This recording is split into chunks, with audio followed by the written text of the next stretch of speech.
ಶ್ರೀ ಗುರುಭ್ಯೋ ನಮಃ ಹರಿ ಓಂ ಪೂಜ್ಯಾಯ ರಾಘವೇಂದ್ರಾಯ ಸತ್ಯಧರ್ಮರತಾಯ ಜ ಭಜತಾಂ ಕಲ್ಪವೃಕ್ಷಾಯ ನಮತಾಂ ಕರ್ಮಧೇನವೇ. ಸಮಸ್ತ ಶ್ರೀ ಸರಳ ಪರಿಹಾರ ಜ್ಯೋತಿಷಾಲಯ ಸದಸ್ಯರೆಲ್ಲರಿಗೂ ಈ ನಿಮ್ಮ ರಾಘವೇಂದ್ರ ಹರಿದಾಸ ಗುರೂಜಿ ಮಾಡುವ ನಮಸ್ಕಾರಗಳು. ಸಮಸ್ತ ಕುಲಬಂಧವರಿಗೆ SSP ಜ್ಯೋತಿಷಾಲಯ ಯೂಟ್ಯೂಬ್ ಚಾನಲ್ಗೆ ಸ್ವಾಗತ ಸುಸ್ವಾಗತ ಕೋರುತ್ತಾ ಈ ದಿನ ನಾವು ಜೀವನ ಒಂದು ಬಂಗಾರ ಒಂಥರ ಏನಂತೀರ, ಗಟ್ಟಿ ಬಂಗಾರ, ಅಂತಿಂಥ ಬಂಗಾರ ಅಲ್ಲ, ಗಟ್ಟಿ ಬಂಗಾರ ಅಂದರೆ ಒಂಥರ ಗೋಲ್ಡ್. ಆದರೂ ಈ ಜೀವನ ಹೇಗಾಗುತ್ತಂದರೆ ಈ ಬಂಗಾರ ಒಮ್ಮೊಮ್ಮೆ ಬೇಡವಾಗಿಬಿಡುತ್ತೆ, ಒಮ್ಮೊಮ್ಮೆ ಎಲ್ಲೋ ಹೊರಟೋಗ್ಬಿಡುತ್ತೆ, ಯಾರೋ ಕಳ್ತನ ಮಾಡಬಹುದು, ಏನೋ ಒಂದು ಆಗಿಬಿಡುತ್ತೆ. ಆ ಬಂಗಾರಕ್ಕೆ ಇರತಕ್ಕಂತಹ ಬೆಲೆ ಅತಿ ಕಡಿಮೆನೂ ಆಗ್ಬೋದು, ಎಲ್ಲೋ ಯಾವುದೋ ಒಂದು ರೂಪದಲ್ಲಿ ಅವಮಾನಕ್ಕೀಡಾಗ್ಬೋದು. ಬಂಗಾರ ಎಲ್ಲರಿಗೂ ಬೇಕು, ಯಾರಿಗೆ ಬೇಡ ಹೇಳಿ? ಸೊ ಆ ರೀತಿಯಲ್ಲಿ ಜೀವನನೂ ಕೂಡ ಎಲ್ಲರಿಗೂ ಅವಶ್ಯಕವಾಗಿದೆ. ಬಂಗಾರಕ್ಕೆ ಎಷ್ಟು ಪ್ರಾಮುಖ್ಯತೆ ಇದೆಯೋ ಜೀವನಕ್ಕೂ ಕೂಡ ಅಷ್ಟೇ ಪ್ರಾಮುಖ್ಯತೆ ಇದೆ. ಜೀವ ಇದ್ದರೆ ಈ ಬಂಗಾರಕ್ಕೆ ಬೆಲೆ, ಬಂಗಾರ ಇದ್ದರೆ ಆ ಜೀವಕ್ಕೆ ಬೆಲೆ. ಇದು ಅವಿಭವ ನಾಮ ಒಂಥರ ಸಂಬಂಧ, ಇದು ಮರಲಿಕ್ಕಾಗೋದಿಲ್ಲ. ಜೀವನ ಎಷ್ಟು ದಿನ ಇರುತ್ತೋ ಅಷ್ಟು ದಿನ ಬಂಗಾರ, ಬಂಗಾರ ನಮ್ಮ ಕೈಯಲ್ಲಿ ಎಷ್ಟು ದಿನ ಇರುತ್ತೋ ಅಷ್ಟು ಜೀವನ ಅನುಕೂಲ.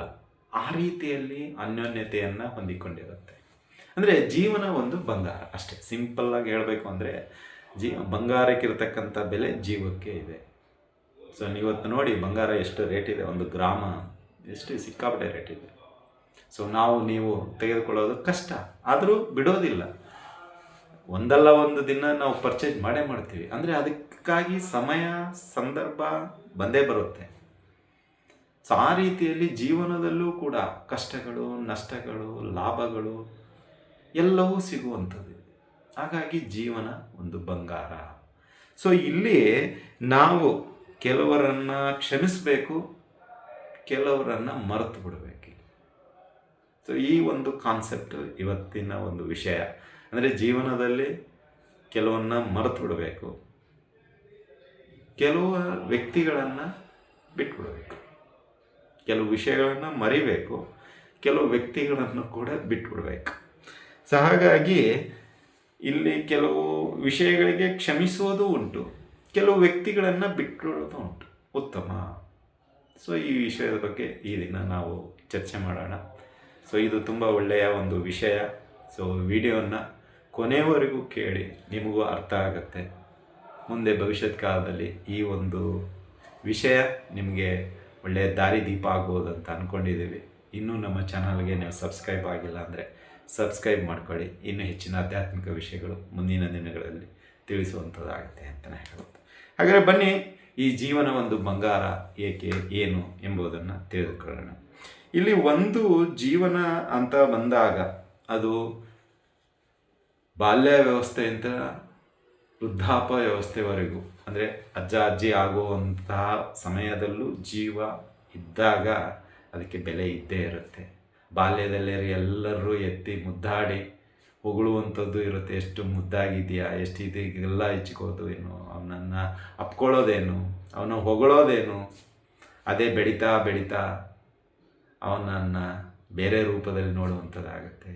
ಆಮೇಲೆ ಮದುವೆ ಆಗುತ್ತೆ, ಮಕ್ಕಳಾಗುತ್ತೆ, ಜವಾಬ್ದಾರಿಗಳು ಜಾಸ್ತಿ ಆಗುತ್ತೆ, ಮತ್ತು ಪುನಃ ಅವನಿಗೆ ಅದರದೇ ಆದಂಥ ಬೇರೆ ಬೇರೆ ದಾರಿಗಳನ್ನು ಹುಡ್ಕೊಳ್ಳುವಂಥದ್ದಾಗುತ್ತೆ. ಅಂದರೆ ಜೀವನದುದ್ದಕ್ಕೂ ಜೀವನ ಯಾವ ರೀತಿಯಲ್ಲಿ ಹೋಗ್ತಾನೆ ಇರುತ್ತೆ, ಹರಿಯುವ ನೀರಿದ್ದಂಗೆ ಹರಿತಾನೇ ಇರುತ್ತೆ. ಕಷ್ಟಗಳು ಅಷ್ಟೇ ಬೆಟ್ಟದ ರೀತಿಯಲ್ಲಿ ಹಿಂದುಗಡೆ ಬರ್ತಾನೆ ಇರುತ್ತೆ. ಸೊ ಇತ್ತೀಚೆಗೆ ಏನಾಗೋಗ್ಬಿಟ್ಟಿದೆ, ಈ ಜೀವನ ಅಂದರೆ ಒಂಥರ ಭಾರದ ರೀತಿಯಲ್ಲಿ ಆಗ್ತಾ ಇದೆ. ಇದಕ್ಕೆ ಕಾರಣಗಳೇನು, ಯಾಕೆ ಹಿಂಗಾಗ್ತಾ ಇದೆ ಅಂತ ನೋಡೋದಾದರೆ, ಇಲ್ಲಿ ಮೊದಲನೇದು ಜೀವನ ಅಂದರೆ ಬಂಗಾರನೇ, ಬೇರೆ ಏನೂ ಇಲ್ಲ. ಜೀವನ ಅಂದರೆ ಒಂಥರ ವ್ಯಾಲ್ಯೂ ತುಂಬ ಇದೆ ಅದಕ್ಕೆ. ಆ ಜೀವ ಇಲ್ಲದಿದ್ದರೆ ಯಾರು ಕೇಳಲ್ಲ.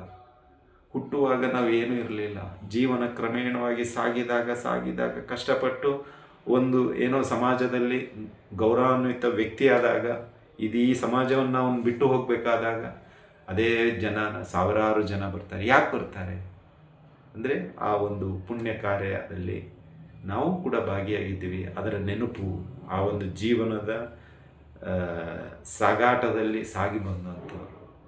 ಹಾಗಾಗಿ ತುಂಬ ಜನ ಜೀವನದ ಬಗ್ಗೆ ಅದರ ಒಂದು ಅವಶ್ಯಕತೆ ಅಥವಾ ಏನಂತೀರ ಅದಕ್ಕೊಂದು ಒಂದು ಬೆಲೆ ಗೊತ್ತಿಲ್ಲದೆ ಹಾಳು ಮಾಡುವುದು ಉಂಟು. ಎಷ್ಟೋ ಜನ ತಾಳ್ಮೆ ಇಲ್ಲದೆ ಅಥವಾ ಅದರ ಒಂದು ಸಮಸ್ಯೆಯನ್ನು ಬಗೆಹರಿಸಲಾರದೆ ಸುಸೈಡ್ ಮಾಡಿಕೊಳ್ಳುವಂಥದ್ದು ಇರುತ್ತೆ. ಅದೇ ರೀತಿಯಾಗಿ ಜೀವನದಲ್ಲಿ ಕಷ್ಟಗಳು ಬಂದಾಗ ಎಷ್ಟೋ ಜನ ತುಂಬ ತಪ್ಪುಗಳು ನಿರ್ಧಾರಗಳನ್ನು ಮಾಡುವಂಥದ್ದಾಗುತ್ತೆ.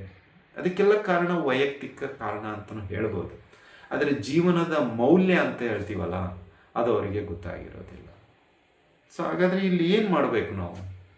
ಜೀವನ ಸರಿ, ಬಂಗಾರ ಅಂದಮೇಲೆ ನಾವು ಸ್ವೀಕಾರ ಮಾಡೋದಾದರೆ ಹೇಗೆ ಗುರುಗಳೇ? ಕಷ್ಟ ನಿತ್ಯ ನಿರಂತರ ಬರ್ತಾ ಇದೆ. ಜಾತಕದಲ್ಲಿ ಆ ದೋಷ ಈ ದೋಷ, ಸರಿ ಇರೋನ್ ಮಾಡ್ತಾನೆ, ಇರದೇ ಇರೋನ್ ಏನು ಮಾಡಬೇಕು? ಇರೋರಿಗೆ ಆದರೆ ಹೋಮ ಹವನ ಮತ್ತೊಂದು ಮಗದೊಂದು ಮಾಡಿ ಅವರ ಜೀವನ ಸಾಗಿಸುವಂಥವ್ರಾಗ್ತಾರೆ. ನಿಮ್ಮಂಥವ್ರು ಇರದೇ ಇರೋವಂಥವ್ರು ಏನು ಮಾಡಬೇಕು? ಬಡ ಪ್ರಾಣಿ, ಬಡ ಜೀವಿ, ಅದಕ್ಕೂ ಪರಿಹಾರ ಇದೆ. ಆದರೆ ಜೀವನವನ್ನು ನಾವು ಕೇವಲವಾಗಿ ತೆಗೆದುಕೊಳ್ಳೋದಕ್ಕಾಗಲ್ಲ. ಈ ಜೀವನ ಬಾಲ್ಯ ವ್ಯವಸ್ಥೆಯಲ್ಲಿ ನಮಗೆ ಅಪ್ಪ ಅಮ್ಮ ಅಣ್ಣ ತಮ್ಮ ಅತ್ತೆ ಮಾವ ಮತ್ತಂತ ಅನೇಕ ರೀತಿಯಲ್ಲಿ ಇರ್ತಾರೆ. ಹಂಗೆ ಬೆಳೆದಂಗೆಲ್ಲ ಬೇರೆ ಬೇರೆ ಜೀವನದ ಪಾಠಗಳನ್ನು ಕಲಿತಾ ಇರ್ತೀವಿ. ಇವತ್ತು ಅನುಭವಿಸಿರತಕ್ಕಂಥ ಕಹಿ ಅನುಭವ ನಾಳೆ ನಮಗೆ ಪಾಠ ಆಗುತ್ತೆ. ಇವತ್ತು ಅನುಭವಿಸಿರತಕ್ಕಂಥ ಸುಖ ಅನುಭವ ನಾಳೆಗೆ ದಾರಿದೀಪ ಆಗುತ್ತೆ. ಇವತ್ತಿನ ಕಷ್ಟಗಳು ನಾಳಿನ ಜಯದ ರೂಪದಲ್ಲಿರುತ್ತೆ. ಹಾಗಾಗಿ ಜೀವನ ಒಂದು ರೀತಿಯಲ್ಲಿ ನಿಂತು ನೀರಲ್ಲ, ಹರಿಯುವ ನೀರು. ನಿತ್ಯ ನಿರಂತರ ಹರಿತಾನೇ ಇರುತ್ತೆ. ಜೀವನವು ಕೂಡ ಕಳಿತಾನೇ ಇರುತ್ತೆ. ಜೀವನ ಹಿಂಗೆ ಶಾಶ್ವತ ಒಂದು FD ನಾಳೆ ಮೆಚುರಿಟಿ ಇಲ್ಲ. ಜೀವನ ನಾವು ರೂಪಿಸಿಕೊಂಡಂತೆ ಇಲ್ಲ. ಜೀವನ ಅದು ತಂತಾನೇ ರೂಪುಕೊಂಡು ಮುಂದೆ ಸಾಗುವಂಥದ್ದು. ನಾವು ಜಸ್ಟ್ ಪಾತ್ರಧಾರಿಗಳು. ಇವತ್ತು ನಿಮ್ಮ ಜೊತೆ ಮಾತಾಡ್ತಿದ್ದೀವಿ ಅಷ್ಟೇ. ಅದೇ ಜೀವನದಲ್ಲಿ ಒಂದು ಎತ್ತರ ಹಂತಕ್ಕೆ ಬಂದಾಗ ಈ ಮಾತುಗಳು ನಮಗೆ ರುಚಿಸುವುದಿಲ್ಲ. ಕಷ್ಟದಲ್ಲಿದ್ದಾಗ ಮಾತ್ರ ಕೆಲವು ಮಾತುಗಳು ರುಚಿಸುತ್ತೆ. ಯಾಕೆ ಅಂದರೆ ಹಸಿವು, ಅಂದರೆ ಆ ವಿಷಯದ ಬಗ್ಗೆ ತಿಳಿದುಕೊಳ್ಳುವಂಥ ಹಸಿವು ಅಂದರೆ ಬರೀ ಊಟ ಒಂದೇ ಅಲ್ಲ, ಬೇರೆ ಬೇರೆ ವಿಷಯಗಳನ್ನು ನಮಗೆ ತಿಳಿದುಕೊಳ್ಳಲಿಕ್ಕೆ ಒಂದು ಹಸಿವು ಅಂತೀವಿ.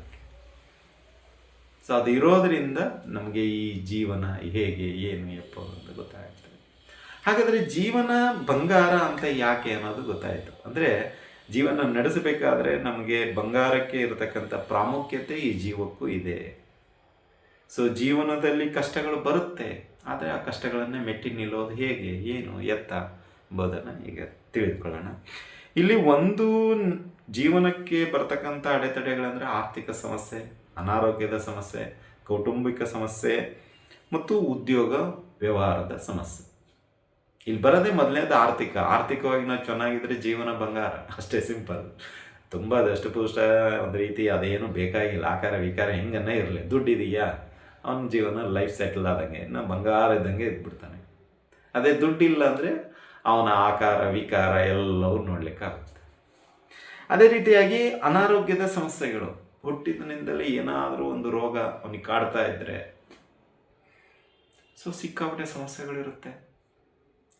ಅದೇ ರೀತಿಯಾಗಿ ಸಂಬಂಧಗಳಲ್ಲಿ ಒಂದು ರೀತಿಯಲ್ಲಿ ಮನಸ್ತಾಪಗಳು, ತಂದೆ ತಾಯಿ ಮಕ್ಕಳು, ಅಣ್ಣ ತಮ್ಮ, ಗಂಡ ಹೆಂಡತಿ, ಅಕ್ಕ ತಂಗಿ ಮುಂತಾದ ಸಂಬಂಧಗಳಲ್ಲಿ ಬಿರುಕು ಮನಸ್ತಾಪಗಳು, ಅದು ಕೂಡ ಜೀವನದಲ್ಲಿ ಒಂದು ಭಾಗ ಆಗೋಗ್ಬಿಟ್ಟಿರುತ್ತೆ. ಇನ್ನು ಉದ್ಯೋಗ ವ್ಯಾಪಾರ ಅನುಕೂಲ ಇದ್ದರೆ ಜೀವನ ಚೆನ್ನಾಗಿರುತ್ತೆ, ಅನಾನುಕೂಲ ಇದ್ದರೆ ಜೀವನ ಕಷ್ಟ ಆಗೋಗ್ಬಿಡುತ್ತೆ. ಸೊ ಇದಕ್ಕೆಲ್ಲ ಕಾರಣ ಈ 4 ಪಾಯಿಂಟ್ಗಳಿಂದಲೇ ಈ ಜೀವ ಅಡಗಿದೆ. ಈ 4 ಪಾಯಿಂಟ್, ಒಂದು ಆರ್ಥಿಕ, ಆರೋಗ್ಯ, ಉದ್ಯೋಗ ವ್ಯಾಪಾರ ಮತ್ತು ಸಂಬಂಧಗಳು. ಈ 4ರಲ್ಲೂ ನಮಗೆ ಜೀವದ ಒಂದು ವ್ಯಾಲ್ಯೂ ಏನಂತ ಗೊತ್ತಾಗುತ್ತೆ. ಸೊ ಹಾಗಾದರೆ ಏನು ಮಾಡಬೇಕು ಈ ಜೀವನ? ಈ ಜೀವನದಲ್ಲಿ ಇಷ್ಟೆಲ್ಲ ಕಷ್ಟಗಳು ಏನು ಮಾಡಬೇಕು?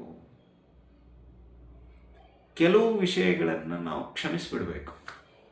ಕೆಲವು ವಿಷಯಗಳನ್ನು, ಕೆಲವು ವ್ಯಕ್ತಿಗಳನ್ನು ನಾವು ಮರೆತು ಬಿಡಬೇಕು. ಇನ್ನೇನು ಮಾಡಲಿಕ್ಕಾಗಲ್ಲ, ಅವ್ರನ್ನ ಬಿಟ್ಬಿಡ್ಬೇಕು. ಅದು ಏನಂತ ಈಗ ತಿಳ್ಕೊ. ಅಂದರೆ ಈಗ ನಾವು ಮುಂಚೆ ಹೇಳಿದ್ದೀವಿ, ಆರ್ಥಿಕ ಚೆನ್ನಾಗಿರಬೇಕು, ಆರೋಗ್ಯ ಚೆನ್ನಾಗಿರಬೇಕು, ಸಂಬಂಧಗಳು ಚೆನ್ನಾಗಿರಬೇಕು, ಉದ್ಯೋಗ ವ್ಯಾಪಾರ ಇವಿಷ್ಟು ಚೆನ್ನಾಗಿಗಳಿದ್ರೆ ಜೀವನ ಬಂಗಾರ. ಈ 5ರಲ್ಲೂ ಏನಾದರೂ ಸ್ವಲ್ಪ ವ್ಯತ್ಯಾಸ ಆದರೆ ಜೀವನ ಬಂಗಾರ ಆಗೋದಿಲ್ಲ, ಒಂಥರ ಕಬ್ಬಣ ಆಗೋಗ್ಬಿಡುತ್ತೆ. ಭಾರ, ವಿಪರೀತ ಭಾರ. ಕಬ್ಬಣ ಭಾರ ಹಾಕಿ ರೇಟ್ ಕಡಿಮೆ ಇರುತ್ತೆ, ಅಂದರೆ ಭಾರ ಇರುತ್ತೆ ಬಟ್ ಬೆಲೆ ಕಡಿಮೆ ಇರುತ್ತೆ ಅಂತ ಹೇಳ್ತಾ ಇರೋದು. ಭಾರ ಸಿಕ್ಕಾಬಿಟ್ಟೆ ಕ್ವಿಂಟಲ್ ಲೆಕ್ಕ ಹಾಕ್ತಾರೆ, ಅದೇ ಬಂಗಾರಕ್ಕೆ ಕ್ವಿಂಟಲ್ ಲೆಕ್ಕ, ಗ್ರಾಮ ಲೆಕ್ಕನೂ ನಮಗೆ ಕೊಂಡ್ಕೊಳ್ಳಿಕ್ಕಾಗೋದಿಲ್ಲ. ಅಂದರೆ ಅಷ್ಟು ಜೀವನದ ಭಾರ, ಅಂದರೆ ಜೀವನ ಮೌಲ್ಯ ಚೆನ್ನಾಗಿರುತ್ತೆ. ಹಾಗಾದರೆ ಮೊದಲು ಇದು ಏನು? ಕೆಲವು ವಿಷಯಗಳನ್ನು ಮರೆಯೋದು ಬೇಕು ಯಾಕೆ? ಕೆಲವು ವ್ಯಕ್ತಿಯನ್ನು ಬಿಟ್ಟುಬಿಡೋದು ಯಾಕೆ ಅಂತ ಹೇಳಿದರೆ, ಇಲ್ಲಿ ಉದಾಹರಣೆಗೆ ಯಾರೋ ಏನೋ ನಮಗೆ ಒಬ್ಬರ ಹತ್ರ ದುಡ್ಡು ಇಸ್ಕೊಂಡು ಬಂದಿರ್ತೀವಿ, ಅಥವಾ ಲೋನ್ ತೊಗೊಂಡಿರ್ತೀವಿ, ಅಥವಾ ಬ್ಯಾಂಕ್ನಂತರೋ ಸಂಘ ಸಂಸ್ಥೆಗಳಿಂತನೋ ಏನೋ ಆರ್ಥಿಕ ಸಮಸ್ಯೆ. ಇದು ಒಬ್ಬರಿಗೆ ಅಲ್ಲ, ಮತ್ತೊಬ್ಬರಿಗೆ ಅಲ್ಲ, ಎಲ್ಲರಿಗೂ ಇರುತ್ತೆ. ಒಂದಲ್ಲ ಒಂದು ಸಮಯಕ್ಕೆ ಆರ್ಥಿಕ ಸಮಸ್ಯೆ ಕಾಡುವಂಥದ್ದು ಇದ್ದೇ ಇದೆ. ಸೊ ಅಚಾನಕ್ಕಾಗಿ ಅಥವಾ ಒಂದು ಭವಿಷ್ಯ ರೂಪಿಸಲು ಆ ವ್ಯಕ್ತಿ ಸಾಲದ ರೂಪದಲ್ಲಿ ಹೋಗ್ತಾನೆ. ಸೊ ಇಲ್ಲಿ ಆ ಸಮಯ ಕೆಟ್ಟದಿದ್ದಾಗ ಅದು ಕೆಟ್ಟದಾಗೋಗುತ್ತೆ, ಸಮಯ ಒಳ್ಳೆಯದಿದ್ದಾಗ ಆ ಲೋನ್ ತಗೊಂಡು ಅಭಿವೃದ್ಧಿಯಾಗಿ ಒಳ್ಳೆಯ ಸ್ಟೇಟಸ್ಸನ್ನು ಪಡೆಯುವಂಥದ್ದಾಗುತ್ತೆ. ಅದೇ ಕೆಟ್ಟ ಸಮಯ ಇತ್ತಂದಾಗ ಆ ದುಡ್ಡಿನಿಂದಲೇ ಅವನ ಒಂದು ಜೀವಕ್ಕೆ ಅಪಾಯ ಬರುವಂಥದ್ದು ಇದೆ. ಅದಕ್ಕೆ ಹೇಳ್ತಾ ಇರೋದು ಇಲ್ಲಿ ಆರ್ಥಿಕ ಇಲ್ಲಿ ಒಂದು ಜೀವ ಉಳಿಸುತ್ತೆ, ಒಂದು ಜೀವ ಕಳಿಸುತ್ತೆ. ಒಳ್ಳೆ ಸಮಯ ಇದ್ದರೆ ನಮ್ಮನ್ನು ಬದುಕಿಸುತ್ತೆ, ಕೆಟ್ಟ ಸಮಯ ಇದ್ದರೆ ಅದೇ ಒಂದು ಹಣಕ್ಕೆ ಜೀವ ಹೋಗ್ಬಿಟ್ಟು. ಅದಕ್ಕೆ ಜೀವ ಬಂಗಾರ ಅನ್ನೋದು. ಅಂದರೆ ಇಲ್ಲಿ ಏನಾಗೋಗ್ಬಿಡುತ್ತೆ, ಆ ವ್ಯಕ್ತಿಗೆ ಏನು ಮಾಡೋಕ್ಕಂತ ತೋರಿಸೋದಿಲ್ಲ. ಕಷ್ಟಗಳು ಬಂದಾಗ ಅದನ್ನು ತೀರಿಸ್ಲಿಕ್ಕೆ ಆಗ್ತಾ ಇದ್ದಾಗ ಇನ್ನೂ ಕಷ್ಟ ಆಗೋಗುತ್ತೆ. ಸೊ ಹಾಗಾಗಿ ಕೆಲವು ವಿಷಯಗಳನ್ನು ನಾವು ಮರೆತು ಬಿಡೋದೇ ಒಳ್ಳೆಯದು. ಈಗತ್ತೆ ಯಾರೋ ಒಬ್ಬರು ಬೈದರು ಅನ್ಕೊಂಡ್ಕೊಳ್ಳಿ, ಗುರುಗಳೇ ಬೈದರು ಅನ್ನೋದು ತುಂಬ ಸೀರಿಯಸ್ ಆಗಿ ತಗೋಬಾರ್ದು. ನಾವು ಸೀರಿಯಸ್ ಆಗಿ ತೊಗೊಳ್ತೀವಿ ಅಂದರೆ ತಪ್ಪು ನಮ್ದ ಅವ್ರದ ಅಂತ ವಿಚಾರ ಮಾಡಬೇಕು. ಇಲ್ಲಿ ತಪ್ಪು ನಮ್ದಾಗಿದ್ದರೆ ತಿದ್ದುಕೊಳ್ಳೋಣ, ಒಂದು ವೇಳೆ ತಪ್ಪು ಗುರುಗಳದಾಗಿದ್ದರೆ ತಿಳಿಸಿ ಹೇಳೋಣ. ಹಾಗಂತ ತಾಳ್ಮೆ ಕಳೆದುಕೊಂಡು ಜಗಳಕ್ಕೆದರಿ ಏನೋ ವಿಚಾರ ಮಾಡಿ ಎಲ್ಲೆಲ್ಲೋ ವಿಚಾರಗಳನ್ನು ವಿನಿಮಯ ಮಾಡಿಕೊಂಡು ಎಲ್ಲರ ಮುಖಾಂತರ ಮತ್ತೆ ಒದ್ದಾಡಿ ಜೀವನ ಕಳೆಯೋದೇ ಬೇಸರ ಅನಿಸ್ಬಿಡುತ್ತೆ. ಅದಕ್ಕೆ ಹೇಳ್ತಾ ಇರೋದು, ನಿಮ್ಮಲ್ಲಿರ್ತಕ್ಕಂಥ ಭಿನ್ನಾಭಿಪ್ರಾಯಗಳು ನಮ್ಮಲ್ಲೇ ಬಗೆಹರಿಸ್ಕೊಳ್ಬೇಕೇ ವಿನಃ ಅದು ಅಡ್ವರ್ಟೈಸ್ಮೆಂಟ್ ರೀತಿಯಲ್ಲಿ ಹೋಯಿತು ಅಂದಾಗ ಜೀವನ ಮಾಡೋದು ಕಷ್ಟ ಆಗೋಗ್ಬಿಡುತ್ತೆ. ಅದೇ ರೀತಿಯಲ್ಲಿ ಆ ವ್ಯಕ್ತಿನ ನಾವಿನ್ನು ಬಿಟ್ಬಿಡ್ಬೇಕಷ್ಟೆ. ಯಾವಾಗ ನಮ್ಮ ಸ್ವಾಭಿಮಾನಕ್ಕೆ ಧಕ್ಕೆ ಆಯಿತು ಅಂದಾಗ ಆ ವ್ಯಕ್ತಿ ಮುಖಾಂತರ ನಾವು ಇನ್ನು ಅವನ್ನ ಯಾವ ರೂಪದಲ್ಲೂ ನೋಡ್ಲಿಕ್ಕೆ ಇಷ್ಟಪಡಬಾರ್ದು. ನಾಳೆ ಅವನು ಒಂದು ಬಂಗಾರದ ತಟ್ಟೆಯಲ್ಲಿ ಏನೋ ತಂದು ಕೊಟ್ಟರು ನಾವು ಅವನ್ನ ಸ್ವೀಕಾರ ಮಾಡಬಾರ್ದು. ಯಾಕಂದರೆ ನಮ್ಮ ಸ್ವಾಭಿಮಾನಕ್ಕೆ ಧಕ್ಕೆ ಬಂದಿದೆ. ಸೊ ನಮ್ಮ ಜೀವನದ ಮೌಲ್ಯ ಏನು ಅಂತ ಅವನಿಗೆ ಗೊತ್ತಾಗಿಲ್ಲ, ನಮ್ಮ ಜೀವ ಅಂದರೆ ಏನು ಅಂತಲೇ ಗೊತ್ತಿಲ್ಲ, ನಮ್ಮ ಜೀವನದ ಬಗ್ಗೆ ಅವನು ಏನೋ ಕೆಟ್ಟ ಮಾತುಗಳನ್ನು ಆಡಿರುವಂಥ ನಿದರ್ಶನಗಳು ಉಂಟು. ಹಾಗಾಗಿ ಇಲ್ಲಿ ಕೆಲವು ವಿಷಯನ ಮರಿಬೇಕು, ಕೆಲವು ವ್ಯಕ್ತಿಗಳನ್ನು ಮರೆತೇ ಬಿಡಬೇಕು. ಇಲ್ಲಿ ಒಂದು ವಿಷಯಕ್ಕೆ ಕ್ಷಮಿಸುವ ಗುಣ ಇರಬೇಕು ಅಥವಾ ಮರೆಯುವ ಗುಣ ಇರಬೇಕು. ಅದೇ ರೀತಿಯಾಗಿ ಒಬ್ಬ ವ್ಯಕ್ತಿನ ನಾವು ಪೂರ್ಣ ಪ್ರಮಾಣದಲ್ಲಿ ಮರೆತೇ ಬಿಡಬೇಕು. ಇನ್ನು ಅವರಿಂತ್ರ ಏನು ನಮಗೆ ಉಪಯೋಗ ಇಲ್ಲ.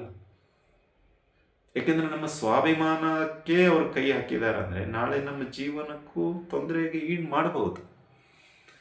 ಹಾಗಾಗಿ ನಾವು ಹೇಳೋದಿಷ್ಟೇ, ಜೀವನದಲ್ಲಿ ಕಷ್ಟಗಳು ಬಂದಾಗ ಯಾರು ನಿಮಗೆ ಸಹಾಯ ಮಾಡ್ತಾರೋ ಅವರನ್ನು ಮರಿಬೇಡಿ. ಜೀವನದಲ್ಲಿ ಕಷ್ಟಗಳು ಬಂದಾಗ ಯಾರು ಮನಸ್ಸು ನೋಯಿಸ್ತಾರೋ ಅವರನ್ನು ಮರೆತು ಬಿಡಿ, ಅಥವಾ ಕ್ಷಮಿಸಿಬಿಡಿ, ಅಥವಾ ಅವರನ್ನು ಇಗ್ನೋರ್ ಮಾಡಿ, ಅಥವಾ ಟೋಟಲಿ ಆ ವ್ಯಕ್ತಿ ಇದ್ರೆ ದೂರ ಇಟ್ಬಿಡಿ. ಯಾಕೆಂದರೆ ಅಪಹಾಸ್ಯ ಮಾಡೋರ ಹತ್ರ ನಾವೇನು ಜೀವನ ಮುಂದೆ ನಡೆಸೋದು ಉಪಯೋಗ ಆಗುತ್ತೆ. ಅಂದರೆ ಇಲ್ಲಿ ಜೀವನದಲ್ಲಿ ಕಷ್ಟನೇ ಅಂತ ನಾವು ಕನ್ಸಿಡರ್ ಮಾಡಿದಾಗ ಆ ವ್ಯಕ್ತಿ ಯಾವುದೇ ಸಹಾಯ ಮಾಡದೇ ಇರುವಂಥ ವ್ಯಕ್ತಿ ಏನಂತ ನೀವು ಕರೀಲಿಕ್ಕಾಗುತ್ತೆ? ಜೀವನ ಬಂಗಾರ, ಒಪ್ಕೊಳ್ಳೋಣ. ಆದರೆ ಬಂಗಾರ ದೂರ ಇದ್ದಾಗ, ನಾವು ಹತ್ತಿರಕ್ಕೆ ಹೋಗ್ಬೇಕಾದಾಗ ಅನೇಕ ರೀತಿಯ ಕಷ್ಟಗಳಿರುತ್ತೆ. ಅದರ ಹತ್ತಿರಕ್ಕೆ ಹೋಗಬೇಕು ಅಂದಾಗ ಸೊ ಆ ರೀತಿಯಲ್ಲಿ ಜೀವನದಲ್ಲಿ ಅನೇಕ ಕಷ್ಟಗಳು ಬಂದಿರುತ್ತೆ, ಅನೇಕ ನಷ್ಟಗಳು ಆಗಿರುತ್ತೆ. ಆದರೆ ಜೀವನ ನಡೆಸುವಾಗ ಕೆಲವು ಕಹಿ ಘಟನೆಗಳು ಆಗುತ್ತೆ. ಆ ಎಲ್ಲ ಕಹಿ ಘಟನೆಗಳನ್ನು ನಾವು ಮರೆಯೋದು ತುಂಬ ಉತ್ತಮ, ಅಥವಾ ಕ್ಷಮಿಸೋದು ತುಂಬ ಉತ್ತಮ. ಇಲ್ದಿದ್ರೆ ಏನಾಗುತ್ತೆ, ಈ ಕಟ್ಟಿಗೆ ಹುಳ ಅಥವಾ ಈ ತಗಣೆ ರೀತಿಯಲ್ಲಿ ನಿತ್ಯ ನಮ್ಮನ್ನು ಕೊರಿತಾ ಇರುತ್ತವೆ. ಸೊ ನಮ್ಮ ದೇಹ ಸ್ಟ್ರಾಂಗ್ ಇದ್ರೂ ಒಳಗಡೆ ಟೊಳ್ಳಾಗೋಗ್ಬಿಟ್ಟಿರ್ತೀವಿ. ದೇಹ ನೋಡ್ಲಿಕ್ಕೆ ಚೆನ್ನಾಗಿ ಕಾಣಿಸ್ತಾ ಇದೆ, ಒಳ್ಳೆ ಬಟ್ಟೆ, ಒಳ್ಳೆ ಮಡಿ, ಒಳ್ಳೆ ಡ್ರೆಸ್ ಕೋಡು, ಆದರೆ ಒಳಗಡೆ ತುಂಬ ತೂತುಗಳು, ರಂಧ್ರ. ಏಕೆಂದರೆ ಆ ಹುಳಗಳು ತಿಂತಾ ಇವೆ. ಯಾವುದು? ಈ ನೆಗೆಟಿವ್ಸ್, ಯಾರೋ ಅಂದಿರೋದು, ಯಾರೋ ಬೈದಿರೋದು, ಯಾರೋ ನಮ್ಮನ್ನು ಅಪಹಾಸ್ಯ ಮಾಡಿರೋದು, ಯಾರೋ ನಮ್ಮನ್ನು ಸಿಕ್ಕಾಪಟ್ಟೆ ಅವಮಾನ ಮಾಡಿರೋದು, ಈ ವಿಚಾರಗಳು ಅಲ್ಲಿ ತಿಂತಾ ಇದೆ ತಲೆಯಲ್ಲಿ. ಅದು ದಿನ ನಮ್ಮನ್ನು ತುಂಬ ಒಂದು ರೀತಿಯಲ್ಲಿ ಹೀನಾಯ ಸ್ಥಿತಿಯಲ್ಲಿ ತಂದು ಒಡ್ಡುತ್ತಾ ಇದೆ. ನಾವು ಅದನ್ನು ಅಕ್ಸೆಪ್ಟ್ ಮಾಡ್ತಾ ಇದ್ದೀವಿ ದಿನನಿತ್ಯ. ಸೊ ಅವನು ಹಿಂಗಂದ, ನಾವು ಕೆಲಸ ಮಾಡ್ತಾ ಇದ್ದೀವಿ, ಅದೇ ವಿಚಾರ. ನಾವು ಊಟ ಮಾಡ್ತಾ ಇದ್ದೀವಿ, ಅದೇ ವಿಚಾರ. ನಾವು ಇನ್ನೊಂದು ದೇವರ ಪೂಜೆ ಪುನಸ್ಕಾರಗಳಲ್ಲಿ ಕೂತ್ಕೊಂಡಿದ್ದೀವಿ, ಅದೇ ವಿಚಾರ. ಅಂದರೆ ಆ ಕೆಟ್ಟದ್ದೇ ನಮಗೆ ಜಾಸ್ತಿ ದಿನ ಡಿಸ್ಪ್ಲೇ ಆಗ್ತಾ ಇರುತ್ತೆ. ಕಾರಣ ಏನು? ನಮ್ಮ ಜೀವನ ಆ ಕಡೆ ವಾಲ್ಕೊಂಡ್ಬಿಟ್ಟಿದೆ. ನಾನು ಅದರಿಂದ ಹೊರಗಡೆ ಬರ್ಲಿಕ್ಕೆ ಆಗ್ತಾ ಇಲ್ಲ. ಭಾರ ತುಂಬ ಇದೆ, ನೆಗೆಟಿವ್ ಭಾರ, ನಕಾರಾತ್ಮಕ ಅಂಶಗಳು ತಲೆಯಲ್ಲಿ ಜಾಸ್ತಿ ತುಂಬಿಕೊಂಡ್ಬಿಟ್ಟಿದೆ. ಮನಸ್ಸಿನ ಭಾರ ಜಾಸ್ತಿ ಆಗಿಬಿಟ್ಟಿದೆ. ಜೀವನ ನಡೆಸೋದೇ ಕಷ್ಟ ಅಂತ ಅದು ಮೇಲೆ ಟಾಪ್ ಪೊಸಿಷನಲ್ಲಿ ಕೂತ್ಕೊಂಡ್ಬಿಟ್ಟಿದೆ. ಈ ಒಂದು ಸಮಯದಲ್ಲಿ ಏನು ಮಾಡಬೇಕು ಎಂಬುದು ನಮಗೆ ತೋಚಿಸೋದಿಲ್ಲ. ಅವಾಗ ಸಿಕ್ಕಾಪಟ್ಟೆ ನಿಮಗೆ ನಾನಾ ರೀತಿಯಲ್ಲಿ ತೊಂದರೆಗಳು ಬರುವಂಥದ್ದಾಗುತ್ತೆ. ಸೊ ಆದರೂ ಮನಸ್ಸು, ಜೀವನ ಬೇರೆ ಬೇರೆ ನಿರ್ಧಾರಗಳನ್ನು ತೆಗೆದುಕೊಳ್ಳುತ್ತೆ. ಮನಸ್ಸು ಹೇಳುತ್ತೆ ಮುಂದೆ ಹೋಗು, ಜೀವನ ಹೇಳುತ್ತೆ ಕಷ್ಟ ಇದೆ ಸಾಕು. ದೇಹ ಹೇಳುತ್ತೆ ನಾನು ಇದ್ದೀನಿ, ಮನಸ್ಸು ಹೇಳುತ್ತೆ ನೀನಿದ್ರೆ ಎಷ್ಟು ಬಿಟ್ಟರೆ ಎಷ್ಟು. ಅಂದರೆ ಮನಸ್ಸು ಚಂಚಲ. ಆ ಮನಸ್ಸು ನಾನಾ ಆಶೆಗಳನ್ನು ಹುಟ್ಟಿಸುತ್ತೆ, ನಾನಾ ಬಯಕೆಗಳನ್ನು ಈಡೇರಿಸುತ್ತೆ. ಆದರೆ ಜೀವನ ಬಂಗಾರನೇ ಅಂತ ಅನಿಸುತ್ತೆ, ಜೀವನ ಮಾಡೋದು ಕಷ್ಟ ಇದೆ. ಸೊ ಅದಕ್ಕೆ ಹೇಳೋದು ಇಲ್ಲಿ ಕೆಲವು ವಿಷಯಗಳನ್ನು ನಾವು ಮರೆಯೋದು ತುಂಬ ಉತ್ತಮ. ಅದು ಯಾವುದೇ ಇರಲಿ, ಕೆಟ್ಟ ಗಳಿಗೆ ಆಗಿರಲಿ, ಎಂಥದೇ ಆಗಿರಲಿ. ಇವತ್ತು ಸಮಯ ಚೆನ್ನಾಗಿದ್ದರೆ ಅನುಭವಿಸಿ, ಆದರೆ ಹಳೆಯ ನೆನಪುಗಳೊಂದಿಗೆ ಒಳ್ಳೆಯ ಸಮಯವನ್ನು ವ್ಯರ್ಥ ಮಾಡಬೇಡಿ ಅಂತ ನಾವು ಹೇಳ್ತಾ ಇದ್ದೀವಿ. ಅದೇ ರೀತಿಯಾಗಿ ಇವತ್ತು ನಮಗೆ ಒಬ್ಬ ವ್ಯಕ್ತಿಯಿಂದ ಮೋಸ ಆಗಿದೆ, ಆ ವ್ಯಕ್ತಿಯಿಂದ ನಾನು ತುಂಬ ದೌರ್ಜನ್ಯಕ್ಕೊಳಗಾಗಿದ್ದೀನಿ, ಅಥವಾ ಆ ವ್ಯಕ್ತಿಯಿಂದ ನನಗೆ ತುಂಬ ಕಷ್ಟಗಳು ಬಂದಿದೆ, ಆ ವ್ಯಕ್ತಿ ನನಗೆ ತುಂಬ ಏನಂತೀರ ಗೋಮುಖ ವ್ಯಾಘ್ರ ರೀತಿಯಲ್ಲಿ ಒಳಗಡೆ ಶಕುನಿ, ಒಳಗಡೆ ಒಂಥರ ಹೊರಗಡೆ ಆದರ್ಶ ಪುರುಷ ರೀತಿಯಲ್ಲಿ ಕಾಣಿಸ್ತಾ ಇದ್ದಾಗ ಮೋಸ ಹೋಗಿದ್ದೆ ಅದರಲ್ಲಿ. ಅಂಥ ವ್ಯಕ್ತಿಗಳನ್ನು ನಾವು ಮರೆಯೋದು ಉತ್ತಮ, ಬಿಟ್ಬಿಡೋದು, ಟೋಟಲಿ ಡೆಲೀಟ್. ಇಲ್ದಿದ್ದರೆ ಏನಾಗುತ್ತಂದರೆ ನಿಮ್ಮ ಒಳ್ಳೆಯ ಜೀವನ ಆ ವ್ಯಕ್ತಿಯ ಒಂದು ಕಾರಣದಿಂದ ಕಳ್ಕೊಳ್ಬೇಕಾಗುತ್ತೆ ಅಷ್ಟೇ. ಈಗ ನಿಮಗೆ ಗೊತ್ತಾಗಿದೆ, ಅನುಭವಕ್ಕೆ ಬಂದಿದೆ, ಆ ವ್ಯಕ್ತಿ ನಮಗೆ ಮೋಸ ಮಾಡಿದ್ದಾನೆ, ಆ ವ್ಯಕ್ತಿಯಿಂದ ನನಗೆ ಕಷ್ಟ ಆಗ್ತಾ ಇದೆ, ಆ ವ್ಯಕ್ತಿಯಿಂದನೇ ನನಗೆ ಹಿಂಗೆಲ್ಲ ಎದುರು ಹಾಕ್ಕೊಳ್ತಾ ಇದ್ದೀನಿ ಸುಮಾರು ಜನನ ಅಂತ ನಿಮಗೆ ಗೊತ್ತಿದೆ. ಆದರೂ ನೀವು ಮತ್ತೆ ಅವನ ಹತ್ರನೇ ಹೋಗ್ತಾ ಇದ್ದಾಗ ಇನ್ನೇನು ಹೇಳಬೇಕಾಗುತ್ತೆ. ಹಾಗಾಗಿ ಇವತ್ತಿನ ನಮ್ಮ ವಿಷಯ ಇಷ್ಟೇ. ಕೆಲವು ವಿಷಯಗಳನ್ನು ನಾವು ಮರೆತು ಬಿಡಬೇಕು, ಏನೂ ಮಾಡಲಿಕ್ಕಾಗಲ್ಲ.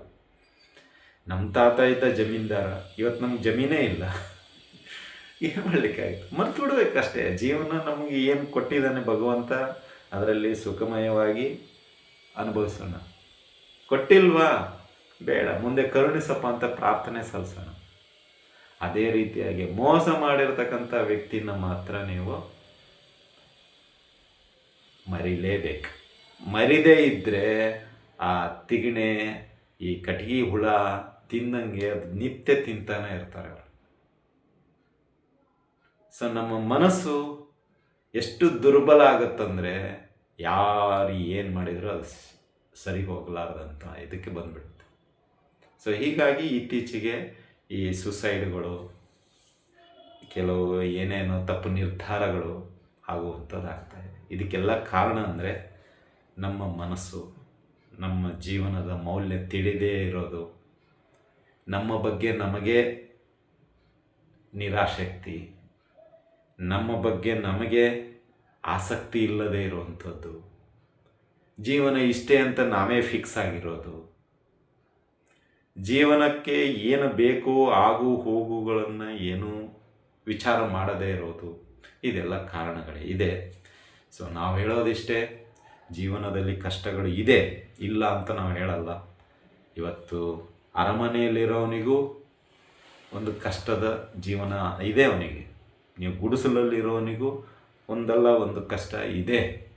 ಗುಡಿಸಲಲ್ಲಿರೋನು ನೆಮ್ಮದಿಯಾಗಿ ನಿದ್ದೆ ಮಾಡ್ತಾನೆ, ಅರಮನೆಯಲ್ಲಿರೋನು ನೆಮ್ಮದಿಯಾಗಿರೋದಿಲ್ಲ.